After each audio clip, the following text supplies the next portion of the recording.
All right. Welcome to week 3. I'll get a few little announcements done and out of the way. Just as a reminder, hybrids, you get 2 tries. It's not unlimited tries, because if you did unlimited times, eventually you get all the questions in the pool. So you get 2 tries. There has been a few cases where something happened weird, and I'm resetting them as needed.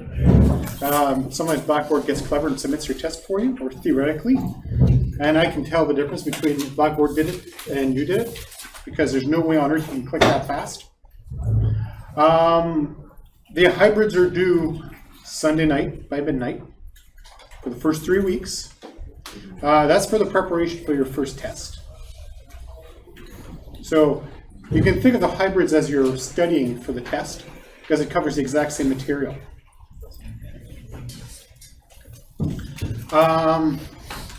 Other than that, we're going to get on to the lecture. This should be the last heavy concept lecture.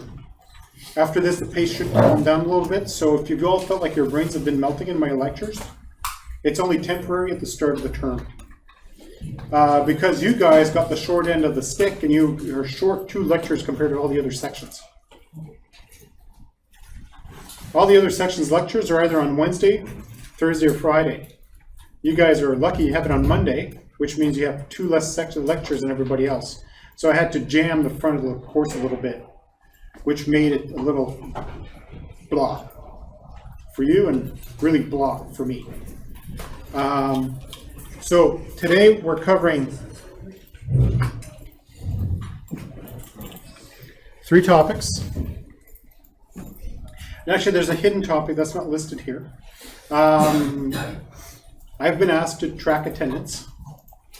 I'm doing it a little different. I'm not using a piece of paper. Partway through the class, I'm going to put up a message on the board, and a test will pop up for 15 minutes.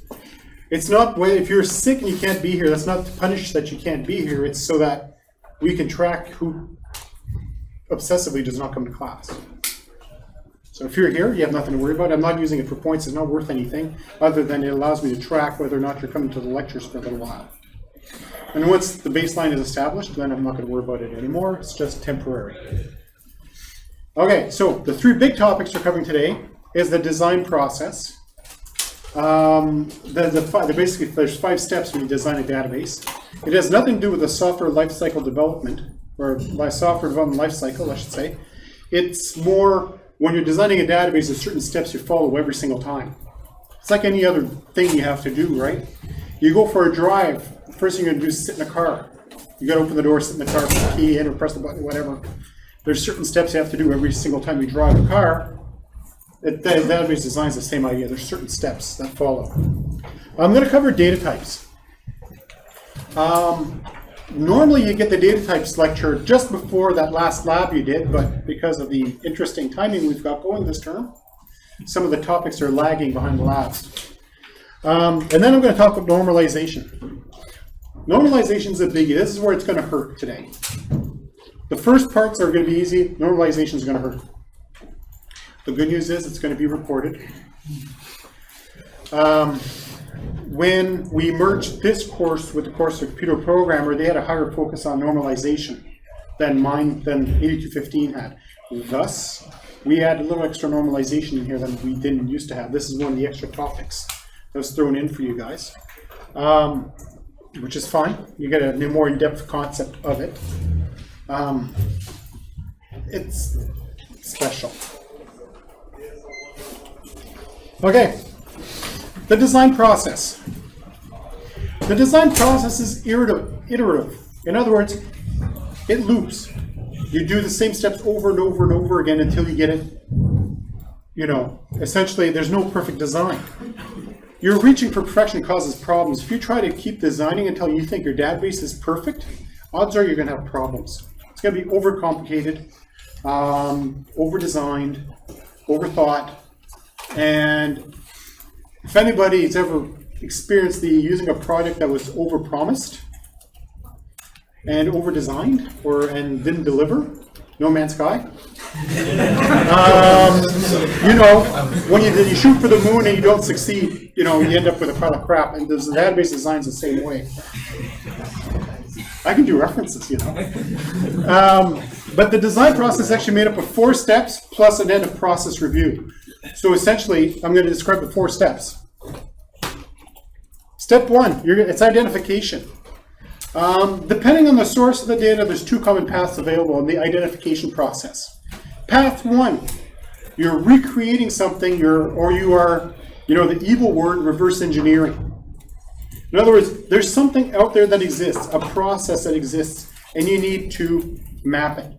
You're given a stack of paper and you got to make a database out of it. You are provided with an existing system that you're not allowed to see the internals of, but they want to replace it. That's called reverse engineering. You got to make yours behave like the old one without knowing what's actually happening inside. Then there's path 2. It's what's called a clean room implementation.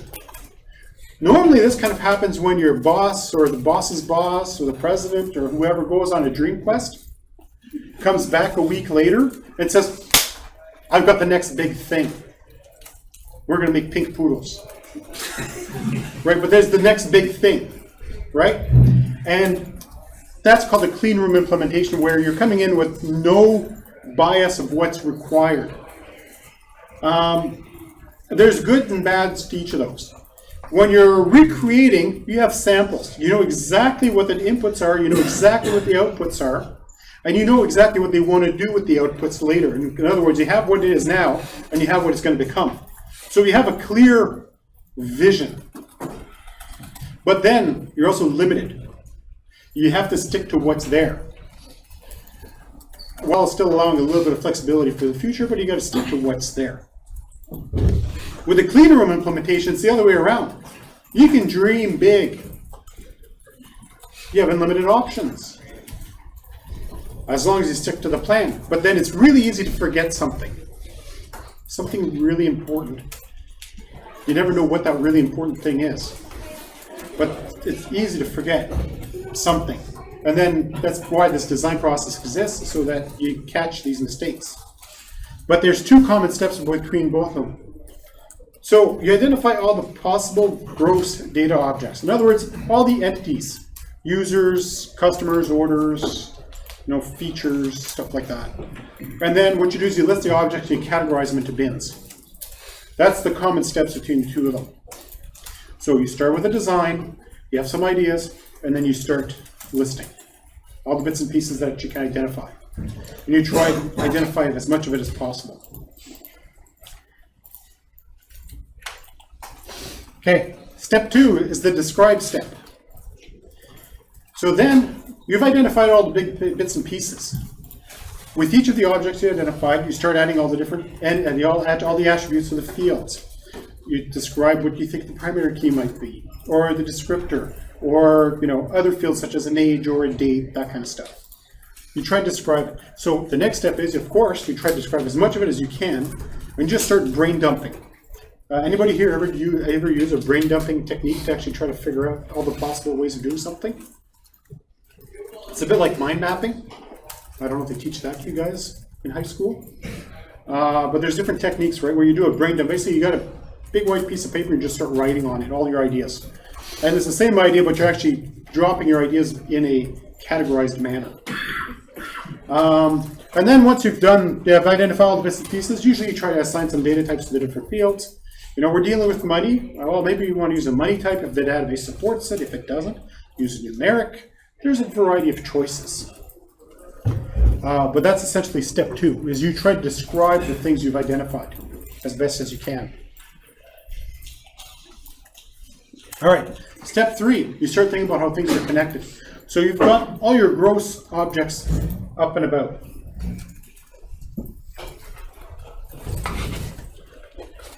Which I'm going to draw a little bit on the board. So for example, we have a calendar service, right? So when we have calendars, we might have users, we might have events, okay? A user can have many events, a calendar can have many events, and basically the events collect the two. That was basically step one.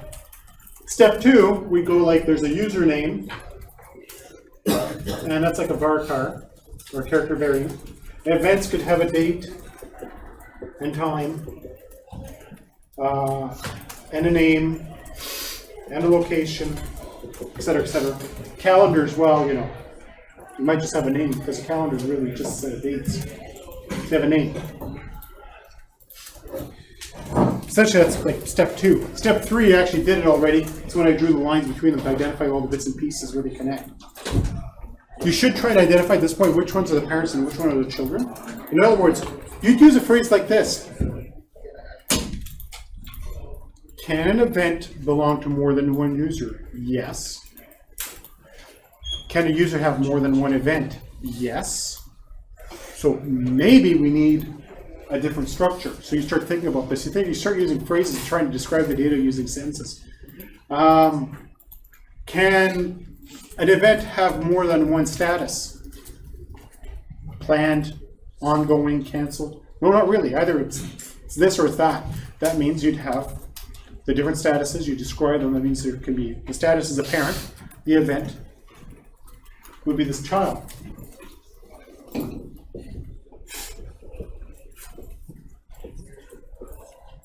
The status can have many events, but an event can only have one status. We already identified that a user can have many events. Theoretically, an event can belong to more than one calendar. It's possible, not likely, but it's possible. Then you have to start thinking about which ones are mandatory and which ones aren't.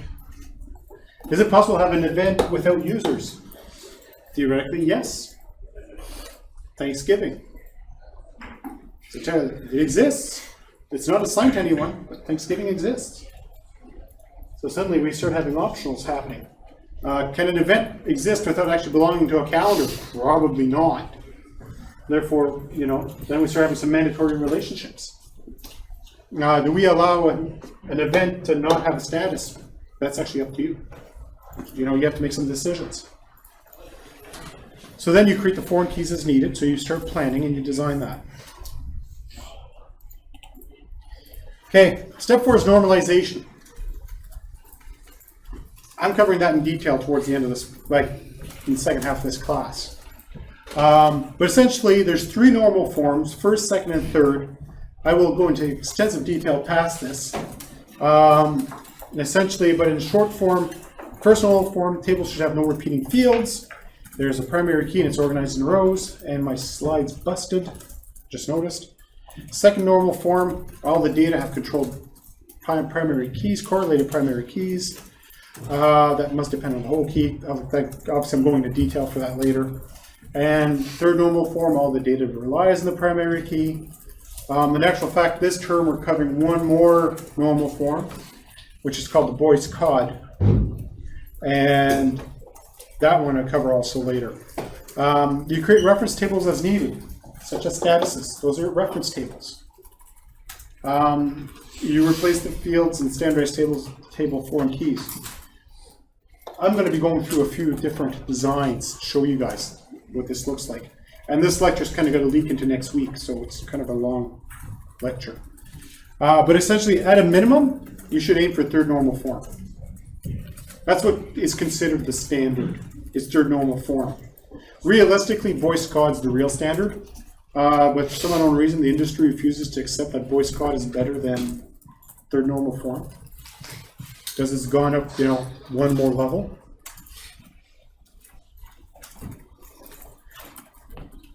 I guess because it doesn't have blonde hair, it's not leveled up enough. I don't know. But the next step is the review step. So what you do is you look at what you've done. You go, do I see any possible problems with this? Am I missing anything? Then what you normally do is you try to find a peer. You try to find a peer to review your work. In other words, yeah, you give your design to someone else, say, dude, can you go over this for me? Then they'll go through it, and then they'll identify, you know, maybe this is wrong, why are you doing this? They'll ask these kinds of questions. If you can't find a peer, you go find yourself a rubber duck. It's an actual real thing, rubber duck debugging. You don't know what, you can't explain the problem to yourself, therefore you talk to a duck. Or a doll or anything. You just talk to an inanimate object and explain what the issue is. And so if you explain your design to an inanimate object, if you can't find someone to go through the work for you, you might be that further ahead, it'll help you out. As you're doing the review, you also want to think about down the road. Remember the first path was you're given a static set of samples. You're giving an invoice. You're given a list of customers. You're given sample data. But the boss says, yeah, we're re-implementing this because we want to expand our functionality later on. So you might want to try to design so you're not stuck in a corner. Because then you might, literally be stuck in a rut and you can't do anything with it. You have to throw everything out again and start over. I can guarantee having to start over is never a good thing. Starting over from scratch. Why? Because everything you did to that point is a waste. You might have helped the company hobble along for a year or two, but then they're going to have to pay for another couple of years of development to make up for it. So realistically, plan for the future. Don't plan yourself into a corner. And with database, it's easy to plan yourself into a corner. That's why you want to do peer review. Okay, so any questions about the 5 steps before I go to the next slide? It's pretty straightforward, right? When you identify, you describe, you create the relationships, and then you make sure somebody's done the job right, and you ask someone else to double check your work. They make fun of you. That's okay.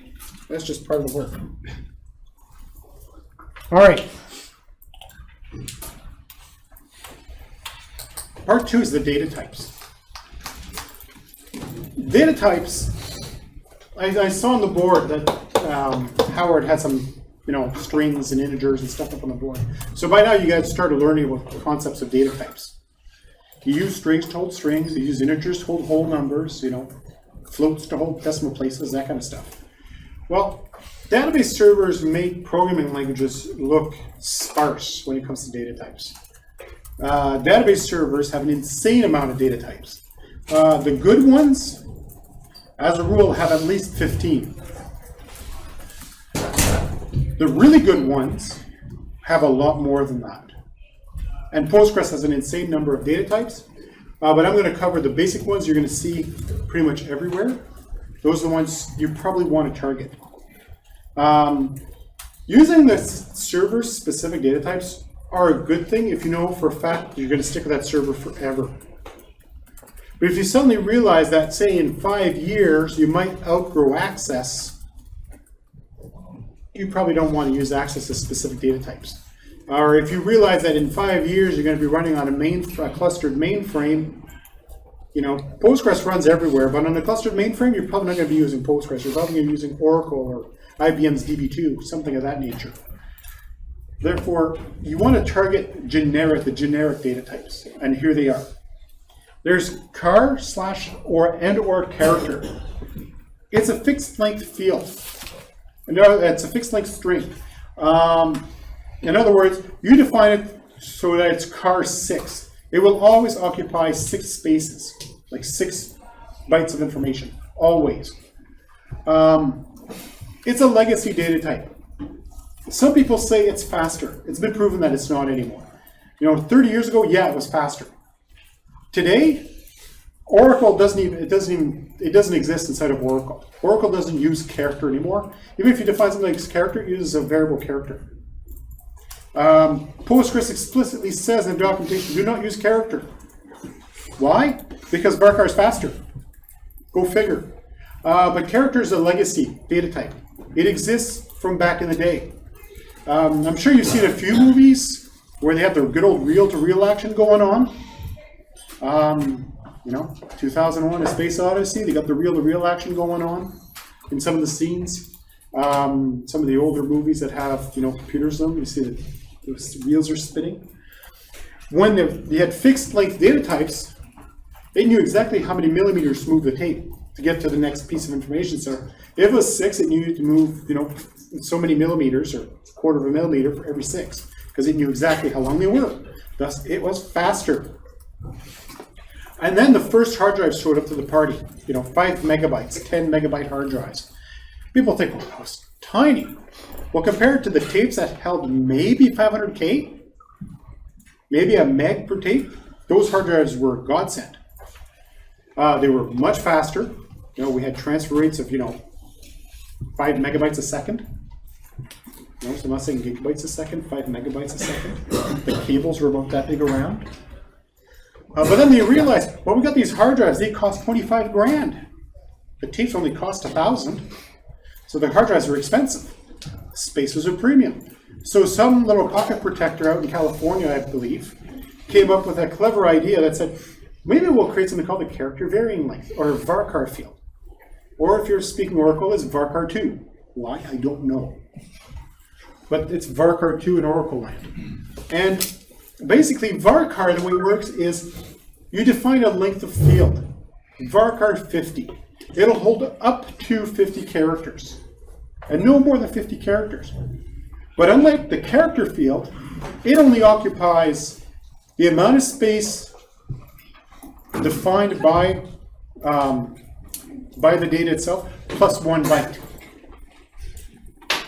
So in other words, if you define it as being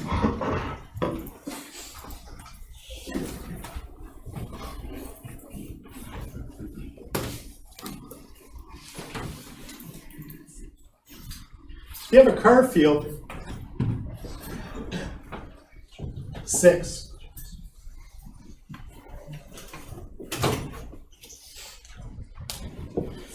It always occupies 6. Even if you only put in the letter A, it actually pads it with spaces. So it always occupies 6 characters.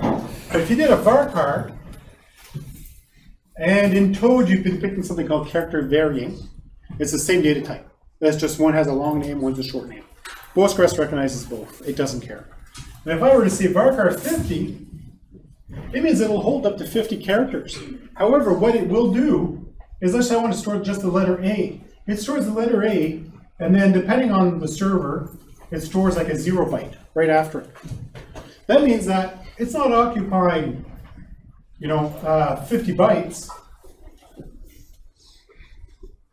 It's using 1 byte plus 1 bit. In other words, it's using 9 numbers. Right? That's essentially what it identifies them.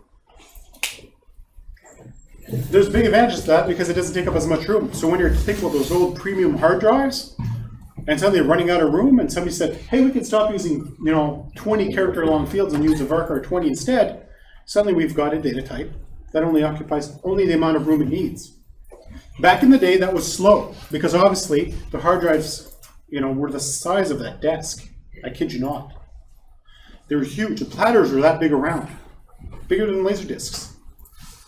And they moved slow. I mean, you're talking RPMs, maybe 1,000 RPMs. Not, what we've got now, 7,200 RPMs, 10,000 RPM, 15,000 RPM, some of those hard drives, not with counting the SSDs and solid states. So these were slow because it actually had to read every field and have to go, oh, have I hit the end yet? Have I hit the end yet? Oh, now I have. Okay, now we're good. Next field. Have I hit the end yet? And so there's a lot of checking of what was the next thing. And then a little bit later, because there was always limitation, somebody really created something called the text field. Microsoft products call it a memo field. And Oracle calls it a CLOB, C-L-O-B. Because they like being different. Everybody else calls it text. Text is used to hold large chunks of data types, of text. Postgres will hold, last time I read it was about 4 gigabytes of text. That's a lot of text. MySQL is kind of special. It's a special kid on the block. It has 3 different text data types: short text, text, and long text. Why? Because at first they had short text. Somebody said it's not long enough, so they made normal text. That wasn't long enough, somebody made long text. MySQL is just a patch on top of a patch. But most servers that support a proper text type support text in the gigabyte range. So essentially, you could take pretty much every book at the library here and shove in one field, and it probably hold it. Just so you have a vision of how much text that is. Okay, now the second data type slide is numbers, integers. You guys should know what integers are. If you're in college, hopefully I know you know what an integer is. If you don't, you're in trouble. Time to go back to grade 9 math. They're whole numbers with no decimal places. Essentially, it usually comes in 3 flavors, 2, 4, and 8 bytes. And by the way, a big int is an 8 byte, and I'm not going to read that number, but you can have a guess of that's how much it can hold. That's a big number. And it goes from negative to positive. MySQL allows you to be unsigned, which ignores the negative, so you can add one more digit to it if you want. You know, realistically, if you're dealing with numbers that big, you probably have other concerns. You're probably not using something like Postgres or MySQL. Decimal and numeric, they're essentially the same thing. You'll see decimal, you'll see numeric. In subservers, you'll see them both. They're aliases of each other. In other words, it allows you to have, what's that again? 131,000 digits before the decimal point and 16,383 decimals after the decimal point. It allows you to store really big numbers with lots of precision. Real and double, those are like the floats in Java and C. As you can see, 6 and 15 decimal digits of precision. Then there's serial and big serial. Now that's a Postgres exclusive. Those are, you use them for primary keys. That's their purpose in life. A big serial, a serial and big serial of 4 and 8 byte auto-incrementing integers. In other words, it's the same thing as the integer at the top of the slide, except it creates a couple of other little pieces in the server so that it auto-increments. That's why these are what's called a metadata type. They're a data type that has a little bit more than just a data type. It does things to the server at the same time. There's money. Not all servers have money. That's why numeric is usually preferred when you're designing a database that has to deal with financials. You'll use a numeric or decimal data type as opposed to a money type. Because, for example, Microsoft servers, last I saw, don't have money. Oracle has money, Postgres has money, MySQL has money, but it's just an alias for decimal. And as you can see, it also supports really big numbers. Specifically, it supports this number plus 2 decimal places. That's just how it works. And that's a lot of money, by the way. If you're working for someone that's worrying about numbers, money is like 1, 2. That's billion, trillion, quadrillion, says 92 centillion. Yeah, it's a lot of money. Okay, the next primitive types, as you find in database servers, is the date times. Now, different servers call these different things. Unfortunately, nobody's made up their mind what they should be called. So because this course is using Postgres, I decided to use the Postgres data types for this. There's the timestamp, with and without a time zone. Essentially, it occupies 8 bytes, takes up a lot of room. 8 bytes is actually a lot of room in a database. And it contains both the date and the time. And it'll go from 4700 BC to, I wonder what that is, 29,000 years in the future. With 1 microsecond of precision. You know, tenths of a second, hundredths of a second, thousandths of a second, 10,000ths of a second, millionth of a second. You know, that's of a second. So that's the precision that Postgres tracks time at. And actually, I think it goes 2 more digits. If I remember what microsecond is off the top of my head. But Postgres is very accurate for its time tracking. I've always had a few students that ask me, why do you need this much precision on your time? For most of the applications a lot of us work on, that's not that important. But companies like Amazon, you know, the difference between this and this, for them, it could be 10,000 transactions. They care about that much precision. The PlayStation network, I'm sure it cares about, you know, a little bit more precision than that for its timestamp. Date. It's a 4-byte thing. It contains dates without time. I think it's pretty obvious. Time, with or without the time zone. Guess what? It contains the time part of the timestamp. Only hours. Minutes, seconds, microseconds. Then there's intervals. This is a special kind of thing. It doesn't track a date or a time. It tracks how long was spent between point A and point B. 1 second, 1 hour, 10 seconds, and 2 microseconds. That's an interval. It's an amount of time that's spent between A and B. It's a very specialty used data type. It's not something you'd use every day, which is fine, but it's good to know what intervals are for. Often you'll find intervals used for sports. For example, races that use laps, racing, like car racing. You know, they measure the laps of how fast a car goes around the track, and they're tracking it in intervals, right? Plus 2 seconds faster than the previous time. And they're actually tracking the length of each lap so that when they do entries, they're not going to track, you know, laps started at 1 minute, 1.1, and then the second lap started at 2.3. What they track is the first lap took 1.1 seconds, the second one might be 1.2 seconds, the next one will be, you know, 1.4 seconds, so you can actually see how long each of the laps were. Those are really fast laps. Talking about second long laps, but I'm just using that as numbers. I'm going to check my time. Okay. All right, so those are the common data types that you're going to find in every database server. Some database servers have specialty types. I'm not actually going to put these on the slide, but I'll describe some of the ones you'll find. Oracle has some special ones. It's got one called hex, the hex address. It actually is the physical address on the disk where the data is located. It's a special data type just for Oracle. Microsoft SQL Server has got something called the GUID, Globally Unique Identifier.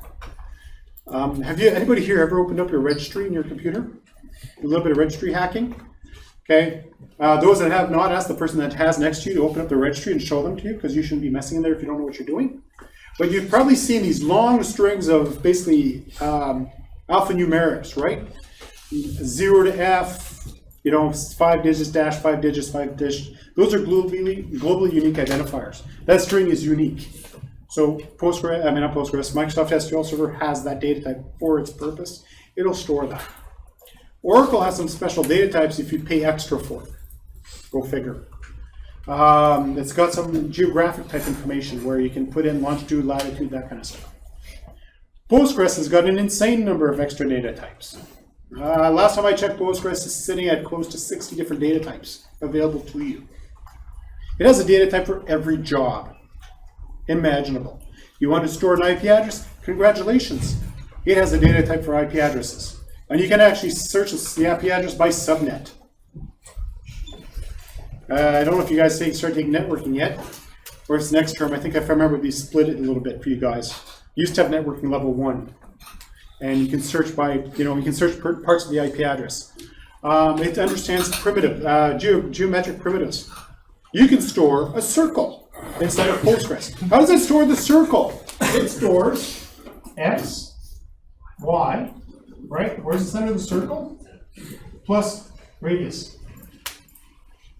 It actually understands the math. You can tell it, show me all the circles that are a little bit bigger than this. And it'll actually figure that out for you. It has all the geographic data types you need because it's the most popular geomapping database out there. They actually have a course upstairs. You've seen the guys in the army suits walking around, right? They're using Postgres for their geomapping. It has extensions just for that purpose. They're free. Oracle's are 25 grand a seat. Postgres gives it to you for free. I'll give you a guess why the Canadian government is using Postgres for their geomapping.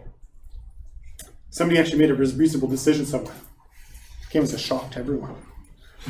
But somebody made a decent decision.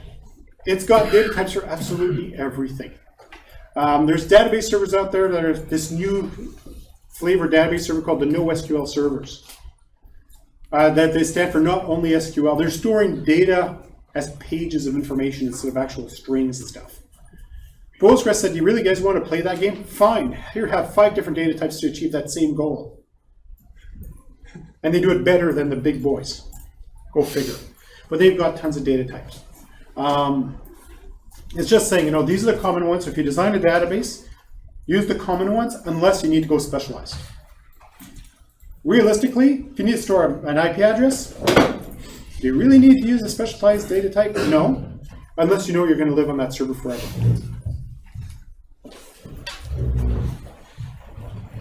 Okay, here comes the sucky part. Warned you guys this was going to be bad. This is the comparable to last week's lecture going forward. And I know last week was a bad one. I know. I can admit it. All right, data normalization. Data normalization is a tool. It's a process. It's a method. Its purpose is to improve the logical design of a database, to avoid duplication of data, to provide a well-structured relation. All right, what is a well-structured relation? A relation that contains minimal amounts of data redundancy. The enemy of the database is repeated data. For example, repeated data would be something like this.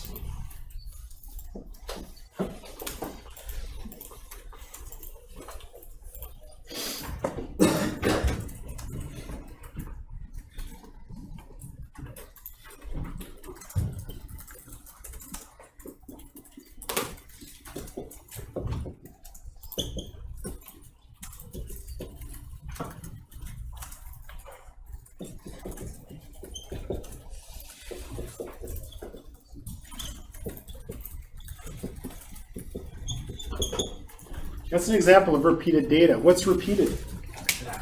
The word active. Okay? This is repeated data. It's the enemy. Why is it the enemy? Because imagine we don't have 3 rows of data, we have 1,000,000 rows of data. And we don't have 2 types, we have 10 different types. And the data's been going on and on and on for a while, and suddenly somebody discovers that somebody had a typo. Instead of writing active, they wrote active minus the I. Now, when somebody needs to go update the data, instead of updating one value in one table, you got to run an update that affects 1,000,000 rows. It's got to search through each one, load each row. Is this one affected? Yes or no? Yes, it is. Change the data. Go to the next one. On and on and on. Thus, redundancy is bad. It also causes anomalies. There's a big word. There's a lot of big words on this slide. I'm slideshow today, and I'm going to put the slideshow up. But essentially, this is chapter 4, I think, if I remember right, in the book, which is on Blackboard, which I put on Blackboard. But it avoid part of the normalization process to avoid certain kinds of anomalies. Insertion. In other words, you create a user inserts data and he's forced to create the same data again. In other words, we go to insert data, and they have to type in the word active every time. You have to select active, and active gets added to the database again and again and again. So we ran an update to fix the word active, so the I was there. And suddenly, the guy who wrote the application didn't update his drop-downs, and suddenly the word comes back. Now we have anomalous data. It's not correct. Deletion. Now, so far we've got the word active. If I were to suddenly delete this row, and we only have the word active in it, that's called the deletion anomaly, because suddenly we lost the existence of the word inactive. We lost data. That's a deletion anomaly. When you delete one piece of data and it makes other important data go away. And it shouldn't. It just gets deleted because it's deleted. And then there's modification, which causes duplication of data, or you end up having to change more than one row. For example, as I was describing the active issue. If I need to change one piece of information, but it ends up having to change all of them because it's repeated, that's bad. So, as a rule of thumb, for starters, the first rule of thumb you're going to find is, A, a table should never pertain to more than one entity type. What does that mean? A single table that has to do with students. Imagine the information about you include at the college. That one table has your information. Also had a copy of all the courses you take at the same time in it. So in other words, you would be cloned. How many guys take your courses a term? 4, 5, 4? You'd be cloned 4 or 5 depending on where you're at. So suddenly you're cloned 5 times in the database with a different course attached to you. Suddenly there's 5 of you running around. That'd be kind of cool sometimes, but most of the time it sucks. But that's the problem. That's called an anomaly because you're repeating things that don't need to be repeated. Thus, instead of having a single table that describes you and your courses, you should have 2 tables. One that describes you, one that describes your courses. And then you do a relationship between the 2. So in your active and inactive example, like the better solution would be having a table of active and a table of inactive and then just putting the names in there? No. What would happen is you'd have a status table with 2 rows in it called active and inactive, and it has a primary key, and in here you'd have a status ID, and then you could have 1, 1, and this guy would be a 2. So that points, it's sort of like a reference to it. And that way you could fix a misspelled the word active here and it wouldn't affect any of this. You just change that one piece here. That's how you fix anomalies. All right, here's a sample, a little more detailed than what I had up here on the board. Okay, in this example, you could ask this, is this a relation? Yes. Why? Because there's unique rows of information. Each row is unique by itself. For example, instead of me walking over there, I'll stand over here and zap myself in the eye with my laser. Right, you just look here, see that Margaret Simpson's in there twice, right? But over here it shows that she's in 2 different courses, 2 different dates. Therefore, this whole thing, each one of these is a unique row of information. Each row is a unique row of information. But there's repeated information in it. And in this case is what's the primary key? Well, actually, technically, it's a composite key. You have an employee ID plus the course title uniquely identifies the whole row. So let's talk about the anomalies in that little table I had up there a minute ago. So you can't create a new employee unless they take a class. Why? Because suddenly you've got 2 copies of the same people but no way to identify which one's the right row. Thus, you cannot have an employee unless they're taking a class. What happens if they just got hired yesterday and you don't even know what classes they need to take yet? You can't add them to the system. If I go back and they talk about employee 140, right here, this Alan Beaton guy. If we delete him, we lose the fact that there's a course called tax accounting. It's just gone. Data's gone. That's a bad thing. And the other one is the modification. If, for example, we give a raise to Margaret here, we want to give her salary, we're going to give her $50 more a year, right? Because we're cheap. 4850, we have to update 2 rows, these 2 rows, to be able to achieve it. Why? Because her information is repeated. That's a deletion. So, why do these anomalies exist? As the question here. That's because there's 2 types, there's 2 themes in there. No, there's 2 types of entities. You have an employee and you have the courses. Thus, which is exactly what I was describing. I was telling you guys, if you're in the school system and they have to make copies of you for every course you take, can you imagine by the end of your 3rd term how many times you'd be in the system? If they have to repeat you every time you took a course? So that really causes duplication, unnecessary dependencies. It sucks. All right, so here are the steps in normalization. We are going to stop right here. Why? Because almost nobody ever uses these. So it starts out with multi-valued attributes. Once you get rid of the multi-valued attributes, you have something called the first normal form. I'll show you the next slide, actually, a couple of slides in show you what a multivalued looks like. But you get rid of those, you're in first normal form. You get rid of partial dependencies. In other words, where some of the data depends on part of the key, but not all of it. Get rid of that. You're in second normal form. Then there's what they call transitive dependencies. I'll show you guys in about 6 slides. That's third normal form. And then you get to Boyce-Codd, which has a really simple phrase to remember it. And when I get to Boyce-Codd, I'll explain it. But that's the process. Then there's fourth and fifth. Now basically, fifth normal form says, you've managed to remove all anomalies. Congratulations, you're perfect.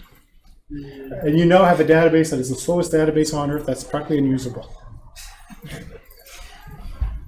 It actually is possible to over-normalize. It's like, remember right at the beginning I talked about, trying to aim for the perfect design. Eventually, you end up with No Man's Sky. Okay, so you got functional dependencies and keys. So these are all these kinds of magic words, and this slideshow is important because, as far as I know, this stuff shows up on the exam. So, you might want to try to memorize some of these phrases. A functional dependency. In other words, the value of one attribute determines the value of another attribute. So that means that, for example, your age is a functional dependency of your date of birth. Theoretically, you can store both in the database. That's fine. But it's a functional dependency. One depends on the other. Candidate keys. Unique identifiers. Remember last week or the week before I talked about candidate keys really quickly on the way by? Those are unique identifiers. When you look at the data in the database and you look at the record, like all the different attributes on an entity, you go, which one of these would make this record unique? Which one could I use to make sure that it's always unique? With you guys, it could be a student number, it could be your SIN number, your driver's license number if it applies, your health card number as far as the government of Ontario is concerned, that makes you unique. Your passport number is unique. There's all these things we can use to uniquely identify you.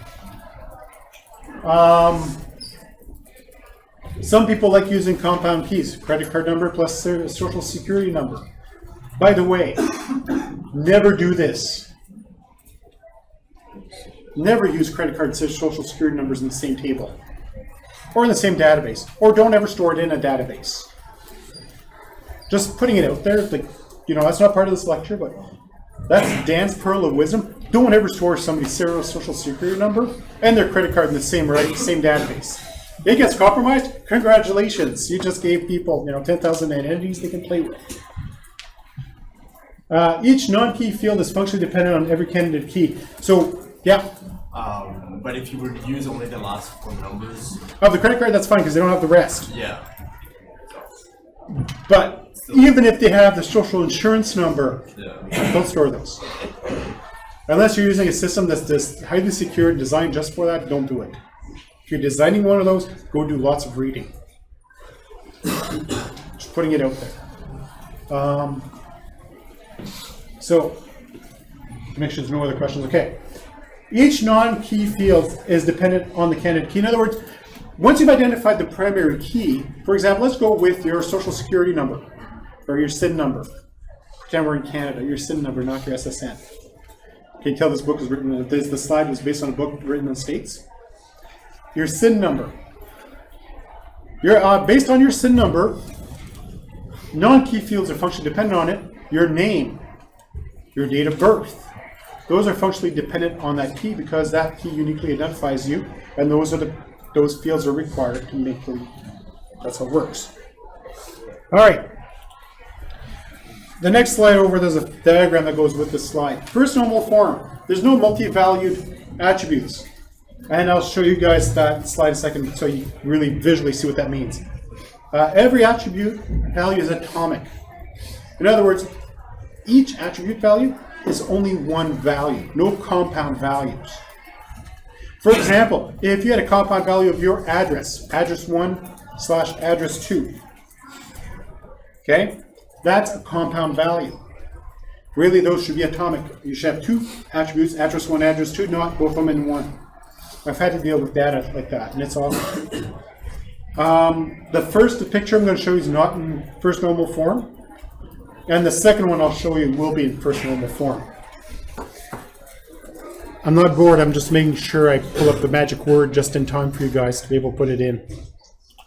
to your attendance. So you might want to start, those of you who have turned off your laptops, you might want to turn them on so you can pretend you were here today.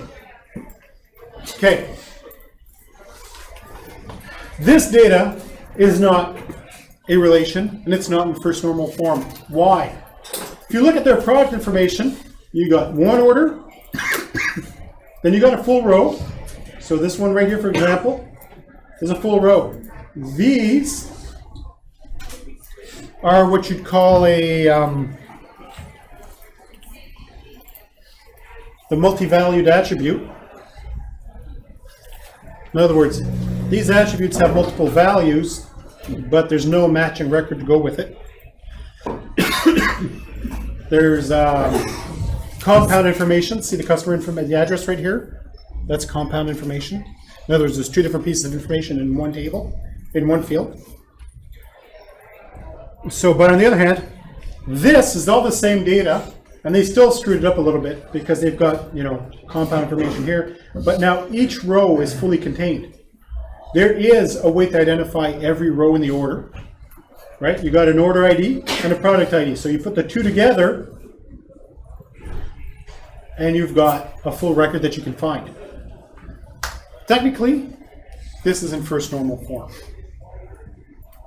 Every row data can be retrieved out of the database using a compound key. It's not ideal, but theoretically it's doable. If ever you end up having to work where they have lots and lots of old data,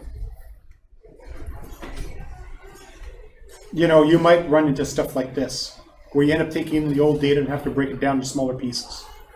But this is first normal form. This kind of data was common in the 60s. So late 60s, early 70s. And I know you guys think, man, that's so long ago, way before I was born. Shoot, man, it was before I was born. But you know what? I ran into some of this stuff about 2 years ago.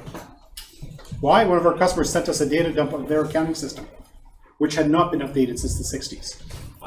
It worked. Wow. Stuff came out. They got paid. Into the system it went. It ran on this old beater IBM System 36. The computer's the desk. The computer's bigger than this desk. But it ran. The money came in, the company came out, multi-million-dollar company. But hey, it worked, why change it, right? Until it didn't work anymore. But actual fact, that still worked. They wanted to interface with another application, and I had to figure out a way to make this to work with a modern database.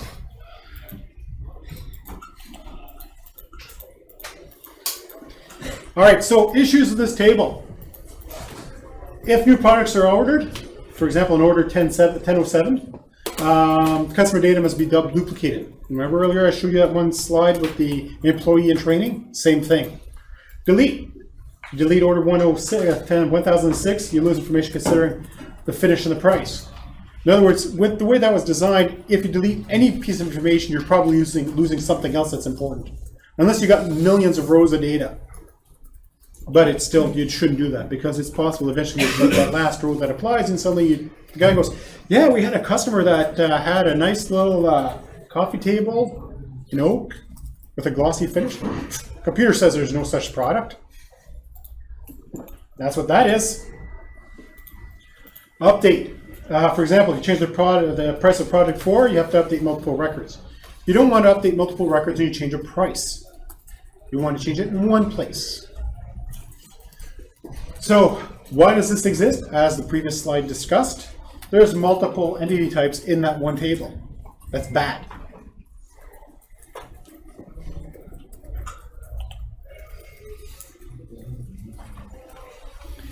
Okay, second normal form. This is magic, okay? You can't be in second normal form unless you're already in first normal form. Can't do it. It's impossible. And I'll give you a guess. You can't be in third unless you're in second. Just putting it out there. They build. Okay? So essentially it says every non-key attribute is fully functionally dependent on the entire primary key. Okay, what does that mean? Every non-key attribute must be defined by the entire key. In other words, each of the fields have to be defined by the entire thing. In other words, a field, like the price, cannot be dependent on the customer number. It has to be dependent on the product number. Therefore, the price is not dependent on all the pieces of the primary key. It's only dependent on part of it. And there's no partial functional dependencies. I'll pull up a little diagram that explains how it actually works.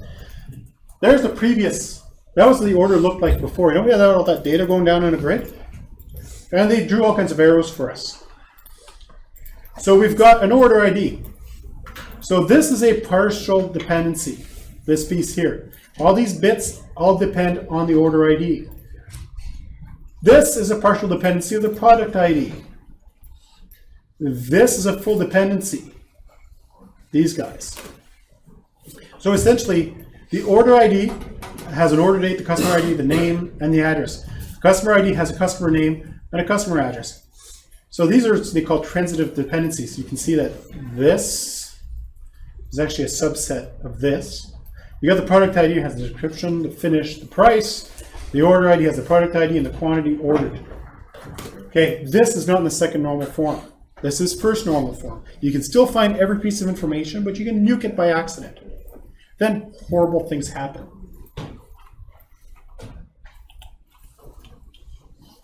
So if we took that previous diagram we had up there, if we break it down to 3 pieces, we're now going to be in second normal form. We have the order ID with the product ID and the quantity ordered. It's an order line. Does that word sound familiar to you guys? Lab 3. Right, I had you guys diagramming this concept before I explained it. So when I explain it, now you can remember the process in the lab and how I explained it to those of you that didn't understand what that meant. Okay, that's an order line. You have a product right here. Describes the product, the finish, the price. And if you look at these, they say these guys are in third normal form because they're fully self-contained. This one here is in second normal form because we have transitive dependencies. So we have partial dependencies in here. When we want to go to third normal form, we're going to take this bad boy and go cut it right there. That's literally the difference between second and third normal form. Is you have none of this kind of stuff here where parts of it are dependent on that and parts of it are dependent on something else. So in other words, part of this is dependent on this, part of this is dependent on this. You shouldn't have codependence inside itself. Third normal form.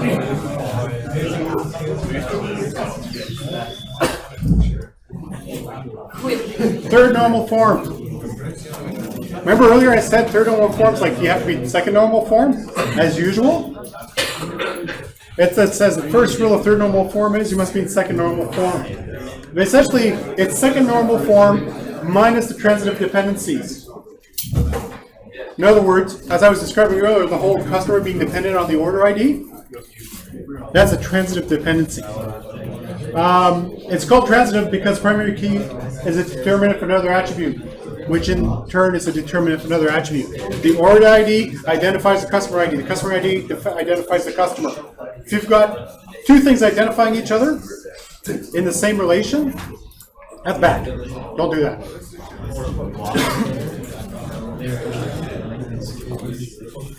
Why is that bad? Because you end up having to read the data. You have to see, you have to do the stuff the customer only wants. Hey, dude.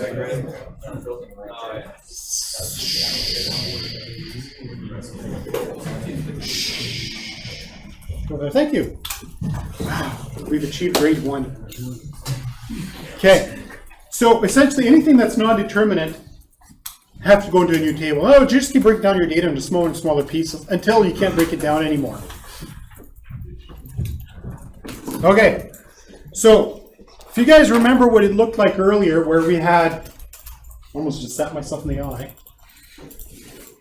We had essentially the order ID going across, and then we had the customer name, the customer address. You split it. So that the customer ID is in its own table with the customer information, then we just have a reference to it. It's sort of like what I drew here, but in a bit, that's why I'm trying to get through the last of these slides, because I'm actually going to do an on-the-board diagramming session. So yeah, I can get you guys understand the process a bit more. And you end up with, looks like a diagram like this. It looks a little bit like what you guys have been doing in Toad. But essentially, if you take that original slide I showed you guys that was in the first normal form, by the time you're done breaking it down, you'll take that 1 row of data and you'll have 4 rows of data, like four entities to describe it. And you got the product, you got the customer has an order, the order has multiple order lines, the product has multiple order lines. This should look familiar if you've done Lab 3. If you haven't done Lab 3, well, maybe you should get on it. But essentially, but they're using descriptions like this, right? Customer places an order. Order includes the order line. Product is ordered in the order line kind of thing. That's part of the initial diagram. It's what they call an entity relationship diagram. All right, voice cod is the last one. For those of you that have the textbook, that's Appendix B, I think it is. That's what I sliced off, I think, when I shoved it onto the hybrids. Okay, voice cod normal form is also known as BCNF. First of all, it has been third normal form. Surprise. It has, what happens is you got more than one candidate key. In other words, there's, in a given row, you can use any more than one column to identify uniquely the data. For example, you have a single row that has your student number, your social security number, your passport number, all in one record. Really stupid thing to do, but theoretically you have a record of data that has all three of those in there. You could use any of those three as your unique identifier.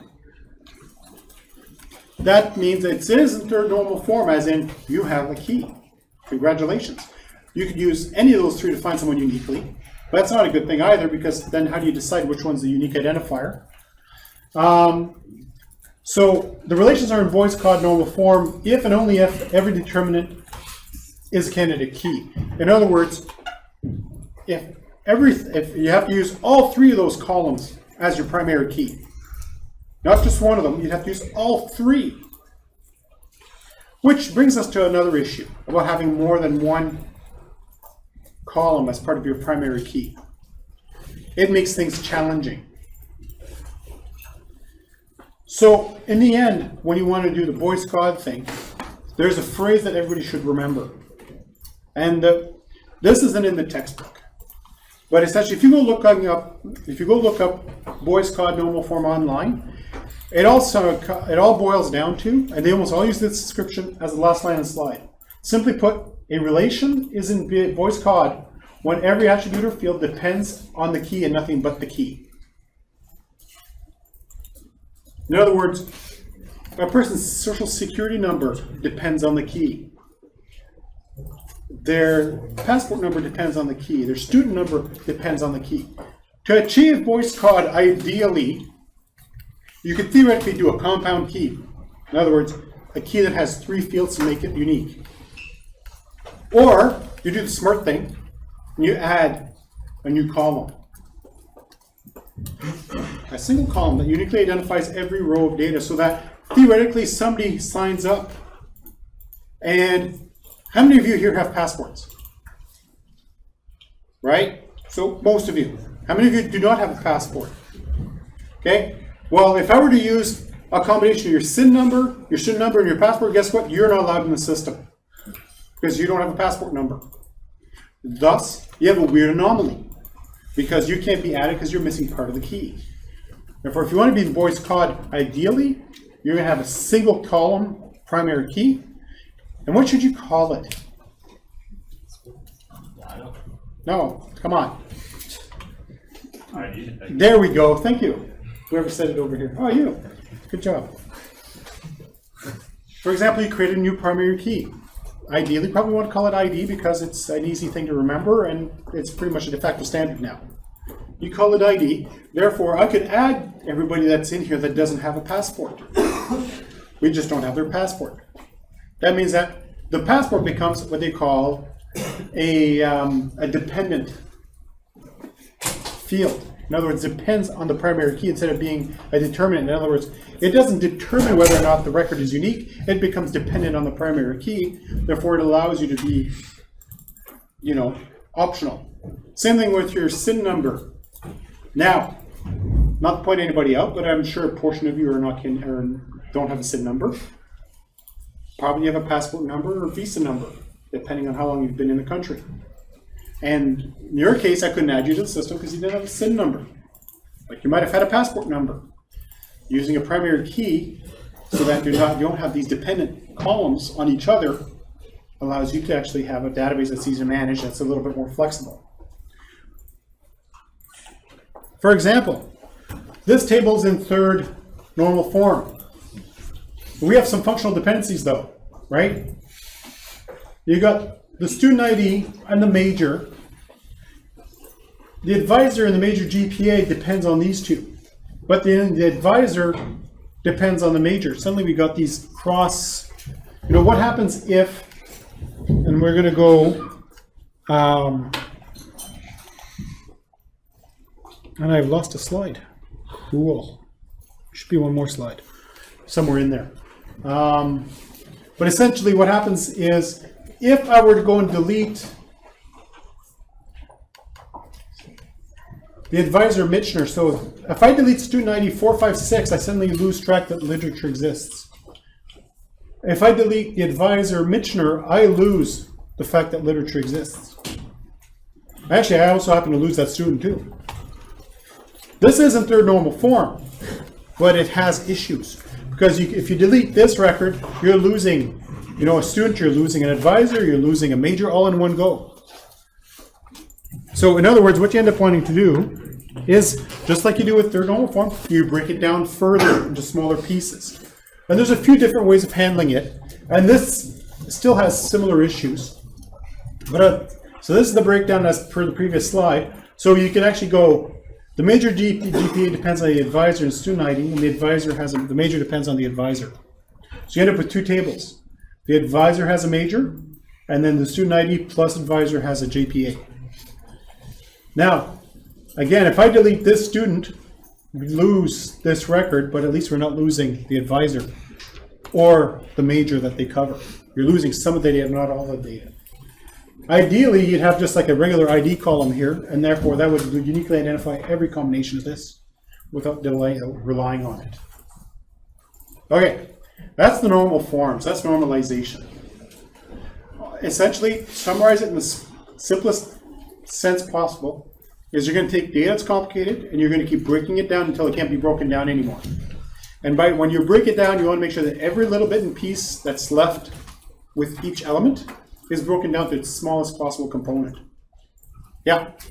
So basically you want to try and make most one-to-one caches as possible? Well, you want to have as many to ones. Yes. Okay. You don't want one-to-ones because that has different kind of problems. Yeah. But what you want is you don't want any attributes in one given table or entity that depends on the contents of only part of that. Yeah. So essentially, you just want to break it down to as small a piece as possible. So now, perfect. I'm going to do a quick design session on the board. And I'm going to switch my camera mode. That's not bad.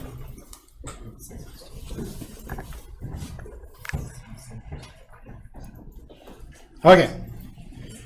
So I'm going to erase the board. Oh, so much glare. So much glare.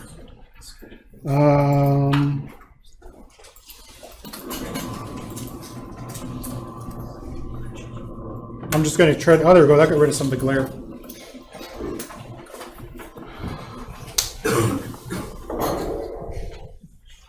I'm just going to put a few words on the board here because I want to see if I'm going to get so much glare depending on the lights. Not for you guys, but for the camera. So the ones that can't be here for whatever reason.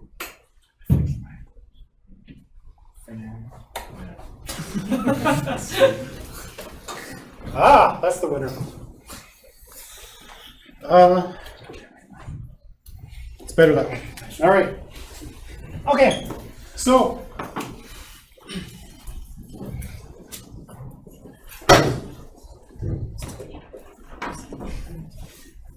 I'm going to use a pretty simple concept that you guys might know off the top of your heads, at least understand the concepts of it. And I'm going to just use a leaderboard. Okay, so I'm going to go very basic. By leaderboards, I mean win-loss ratio kind of thing. Okay? Rocket League. Unreal Tournament. Okay, that's a low. Okay, fine. Overwatch for new kids. Unreal Tournament for the ones that know how to play. You can actually play a new one for free. Hey? Yeah, they have a beta of their remake. Yeah, I'm talking about the real one. Yeah, 2004. No, but they remade the 2003. If I'm saying. Yeah, 2003 sucked. 2004 was awesome. But they're remaking it into the beta. Yeah, I know. So you can play it for free. Yeah, no, it's pretty and it's slower than it used to be. Literally, like your reflex time only needs to be about 20%. It's actually 20% slower gameplay than the original 2004.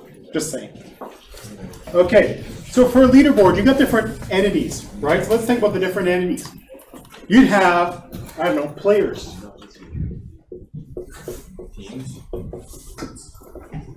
Teams. I see somebody got in the spirit really fast. Normally you have to pull teeth for this. Something else. What else would you have? Hey? That's a stat. That's derived. I'm looking for entities. Division. Sure, divisions. That's interesting. I got a funny feeling there's a lot more gamers in this group than I'm used to seeing.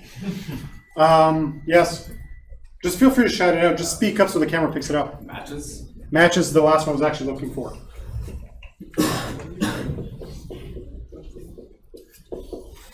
Okay. So for now, that's going to be enough. And I'm not, this is a short one. I'm trying to keep this down to less than 15 minutes. Next week, we're going to do a real one, full size. So these are the 4 bits and pieces. That's why I was surprised that somebody said division. I'm like, oh crap, somebody threw an extra one in there. But I don't turn away information. Okay, so those are my bits and pieces. So those are my basic entities. I'm just going to grab some more markers here so I got more colors to play with. Colors are good. It separates things. Okay, so what we want to do is we want to identify,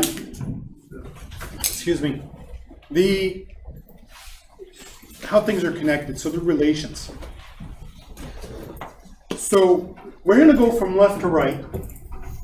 In actual fact, I'm going to move division over here. Like this. Make things easier. We have teams, divisions, players, and matches. Over here, so I got a bit more room. Can you imagine what color my hand is by the end of the day? Okay, so here are my bits and pieces. So the first thing we want to do is we want to think about how they're connected, right? So, for example, a player belongs to a team, correct? Yeah. Therefore, okay, let's be real here. Can a player belong to more than one team? No. Honestly. Let's not go not honestly. Therefore, players belongs to a team. A team can have many players, but a player can belong to one team.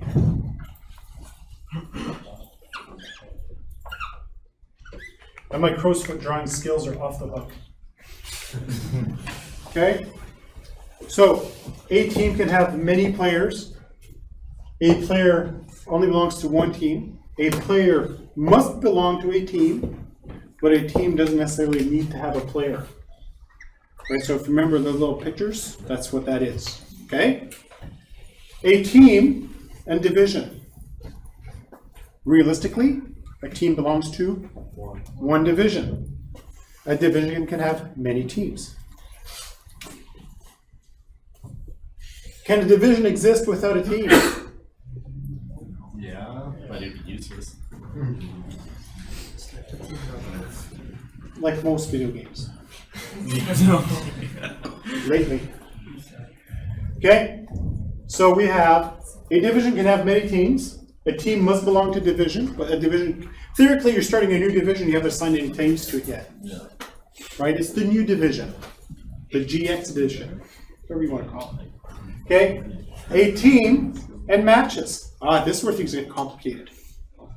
Right? A team can have many matches, and a match can have many teams.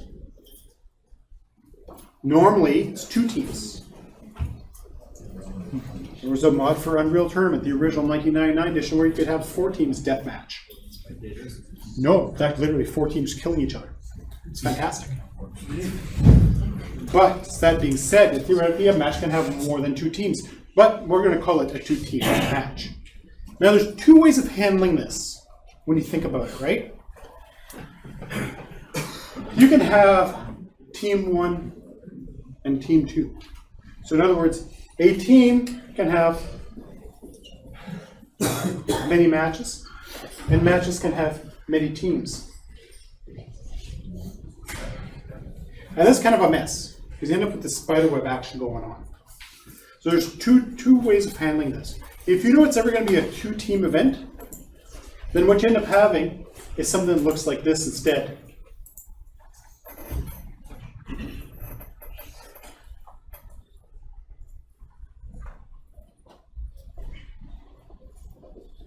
Like that. No, it's 2 relations from one object to the other. So that way you have team 1, team 2, which is actually pretty much how pretty much every event goes. Okay? So we just drew our relations, how things are connected.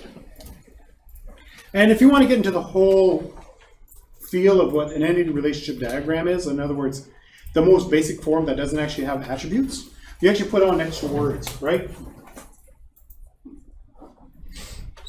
Depending on which way you draw it, you go players belong to, division has many teams, teams have many matches. And you'd actually put those words in on the diagram. Most diagramming tools such as Visio and Draw.io and whatnot allow you to put your own labels on these things. Things like you could do these basic diagrams using Toad. If you create all the entities and you don't put in any fields and no primary keys, you get some old experience where you can draw lines and there's no connectors, right? It doesn't create any fields because there's nothing there. You can actually use Toad to basically describe these. You put this as the caption and you put that as the whatever, and suddenly you've got magic words. And you've got a basic diagram like this. So that's step 1 of doing a database design, where you've identified the gross objects. Now I'm just going to do one table, so we can all get out of here. And we're going to give it some attributes. And when you're doing proper database design, especially if you're going with, this is what you'd call clean room, right? We don't have something, we have a concept, but we don't have an exact example. You can start off right away and you define certain things right off the bat. What's the first thing you should always put when you design a database table? Very first thing. Yes, suddenly you're in voice code normal form. Look at that. Bang. BCNF, you just bypass steps 1, 2, 3, and 4. Right? Well, you went from step 0 to step 4 in one go by doing that. Okay? We created an ID. Now we're going to add some other things. For example, we're going to put in a person's name. I'm writing upper, I should write lowercase, I know. Otherwise I'll confuse people. So players have a name. We probably don't want to allow it to not be entered, so we'll make that a not null. So it's in green. Everything else is going to go in blue, because I don't have a gray marker. So when you think about players in the league, you got their ID and their name. What else could you use to identify them? Their player number. Sure, their player. Well, theoretically, player number could just be their ID, right? Player ID, and it's usually just a number. Yeah. Guess where that's coming from. Okay, it's coming basically from the record. Other things, though, you might have. Okay? Sure, you can have what do they play if it's a sport. And I'll put a little asterisk next to this, just for argument's sake, because I don't want to forget about that. Position. What else could you put in to identify them? Nicknames. Nicknames, sure. I'll just put down the word handle. Because different games call it different things, but basically it's a gamer handle, right? A gamer tag, gamer nickname. Yeah. Salary if it's a professional.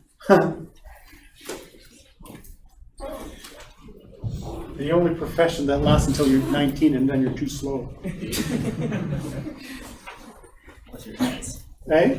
Unless you're Taz. Counter-Strike. Sure. Counter-Strike 34. Terrorists have lunch. Position, handle, salary, but those are all just used as examples. Okay, that's good enough. So, other things you want to do is you want to determine the data type. So this one here, I'm just going to put in varchar because I have a lot of room. And you probably want to make their name varchar50, just give yourself some room. Their handle, once again, probably a varchar 50. Their salary, probably want to do a numeric. And they think they have lots of money, so let's go with 10,2. Right, so suddenly I assign some data types. So far I'm up to step 3 in the database design process. It doesn't take long, it's just when you have to think about all the different pieces. Notice I didn't assign a data type to the position yet. Because realistically, depending on what kind of sport or e-sport this is, odds are you only have named positions, right? For example, curling. There's 4 team members and each have a position name. Baseball. The pitcher is not the catcher. You have a unique name. Therefore, this has a finite list of possible values. Therefore, what should you do? You break it out to its own table. Who said that? Somebody over there said it, and I don't know who it was. That was you. Okay, I just echoed off that wall. Yeah, you break it out to its own table, therefore you're normalizing. Otherwise, this is starting to become dependent, right? You don't want any transitive dependencies. Therefore, the position, you can create a little position, I'll keep it blue here. Positions, right? Again, we have the ID and we have a name. As this reference table, this becomes position ID, and it goes boom, like that. And just like that, we found one field that actually needed to be broken out to its own percent. This is normalization. When you've designed your database, you look at it and go, wait a second. If I delete the last player that has the position of skip, suddenly we don't know about the word skip anymore. Off it goes to its own table. And poof, it's like magic. Okay, so the one last reiteration. You have until Sunday night to do your hybrids. Yes, if you've contacted me to reset your hybrid, I will take care of it. You don't need to hunt me down. I will take care of it at some point in the next 24 hours. You have 2 tries at each hybrid. Why? Just to make it fair. Because, you know, if you've got a 9 out of 10 or a 14 out of 15, you got that on your first turn, you say, good enough. And then you got the other person who's the 100% completion nut, who must collect every single gem and every single star in like every game to get 110% complete. And they'll keep doing the taste over and over and over again until they got it perfect. It's not fair to the guy who said, I actually gave this my best go and I'm happy with that. As opposed to the guy who did it 25 times, just so that he got every possible combination of every question. You get 2 tries of the hybrids. Don't forget it. 2 goes. You take the second try. It'll take the best grade. There you go. Or at least I'm saying it to accept the best possible grade for that category. So if you try it once, you get a good grade, try it twice, and it sucks, it'll take the first one. Hold on, I just want to hit the button here.